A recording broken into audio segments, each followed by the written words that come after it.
Welcome back to another average Civ6 online experience video. We got a special one for you today. This is a double header. That's right. 2 games, 1 video. Just 10.5 minutes. Does it get better? You're never going to see more value per unit second, per unit time than you're going to get from this series here. So here we got the spawn. I thought this one was actually a great spawn. I know a lot of people might disagree with that because we've got so much desert and there's a lot of water tiles that are kind of useless in our capital. I don't mind. Maybe I'll put a water park there someday. I don't know. I got lots of ideas looking at this. I love seeing so many hills. I love seeing the foxes. We got 2 foxes within range of our capital. We got gypsum up there in the northeast. It's looking good for me. I'm excited.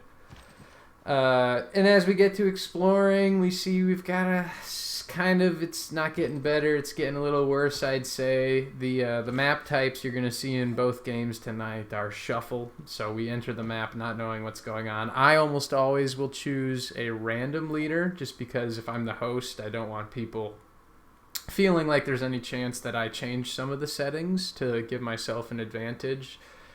So here you can see, unfortunately, average Civ6 online experience, like 3 people in a game of 6 people, 2 or 3 people left almost immediately. They saw their spawn, they were like, this is not a perfect spawn, and they left. A lot of people will sometimes not play games unless they get a spawn that really sets them up. So here's an interesting thing. It's only turn 6, but when I met Auckland there on turn 3 already, this Byzantine guy had put an envoy in it and his governor to get the three envoys. So he was going to become Caesarian of that thing on turn 8. That is crazy and kind of scared me. He was a random leader. Some people did pick their leaders, but Byzantine was a random leader. And that's a little scary. He ended up declaring war on Auckland. I don't know what's up with that. China, the red civ there, you can see we're actually at war with them right now. And they are still a human. Actually, it's turn 72. I declared a war on them very early, like turn 40 or something. They were just where I wanted to be, you know? So I invaded China, the red nation up there in the north, took all their cities, and the guy just wouldn't quit. He wouldn't resign. It was like he personally hated me. And you can see there, we're looking at it, and we've got a bit of a religious emergency. Holy Shinto. India is honestly was like 1 or 2 turns from winning the whole game there with religion. They had all of our cities converted. We had a great profit early on. Probably got it around like turn 30 or so. Right now it's turn 82.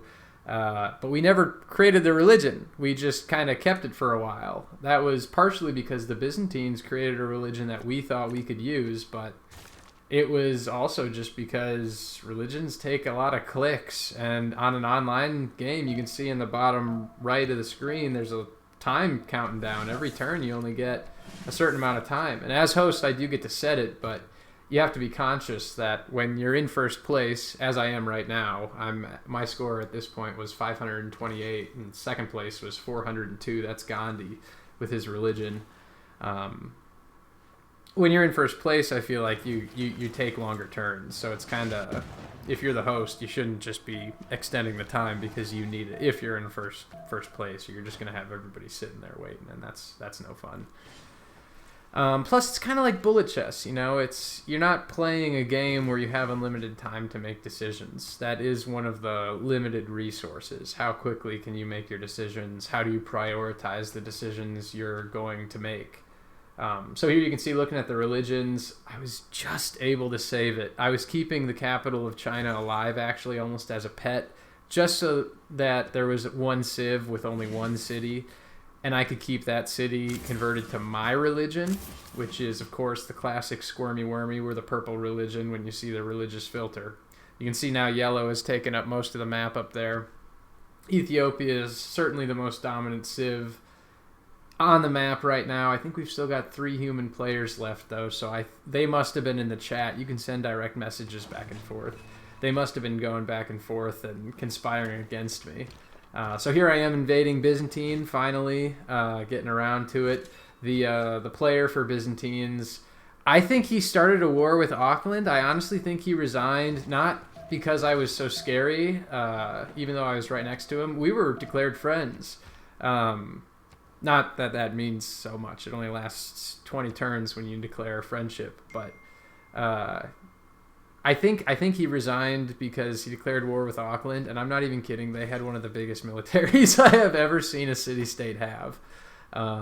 It was massive. I'm talking like 9-10 troops. And they were all like the most currently upgraded things too. So like swordsmen and man-at-arms coming into his civ when he just had a couple of warriors. They ended up raising one of his cities right by the one that I had just captured, slightly to the west there. So there I go, captured his capital, Constantinople.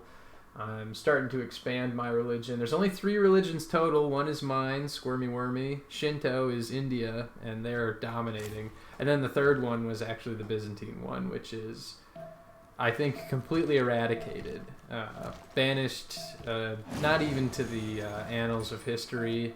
I've already forgotten about it. It's gone. It doesn't. It might as well have never existed. Everybody that prayed to it was wasting their time and their thoughts. You can see India is making a very strong push to convert my final cities. I think at this point they had converted everybody else. And I may have already captured China, which means as soon as they convert me, they win the game. And India and I were actually declared friends, so one of the best ways to combat religious invasions is just to declare a real war on them. If they're going to religious war with you, you declare a real war with them, and then your military troops just cut their little missionary throats, take them out. So here he is. He's finally about to resign. He pulls the classic, I'm winning, but I don't have enough time, which is funny coming from a guy about 200 points below me. Honestly, at this point, I would have been totally valid to resign and be like, I'm so far ahead, it's not worth the time to finish you guys off. But I think it's kind of part of the experience. I think it's just fun. And if I don't mind... if I don't mind playing it out, I don't mind. And at this point, I had something on the second monitor. I was kind of watching and clicking through. Sorry about the text message notifications there. I'll move my phone further from the mic. Good grief. Can these just chill out, please? My goodness. Everybody's texted me about my games. I tell you what, while I'm actually editing these videos, I'm in the lobby for another one. For another online Civ game, so I can keep getting the content you guys are frothing at the mouth for. So over across the ocean, you can see our last unreally discovered Civ by taking Caesarian ship of Valletta, or Valleja. I never have any idea how to read it. I can finally get a look at what he's working with. So he does have a huge army.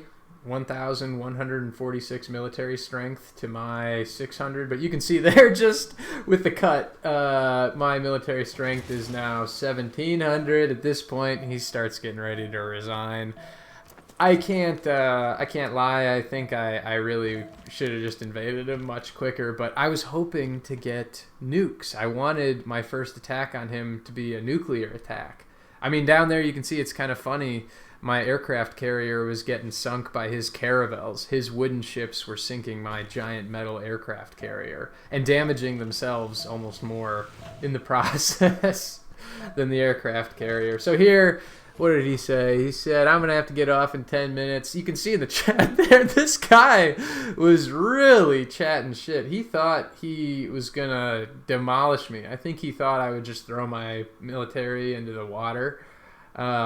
Which I did eventually do, just to kind of give him the satisfaction of sinking some of my boats before my nukes came out of nowhere. The problem with this map was, I'm not even kidding, even at this stage of the game, I go to the search and I type in uranium, and I'm looking for uranium. There was 3 sources of uranium on this whole map. 3 spots where you could get uranium. None of them were in my nation. One of them was in...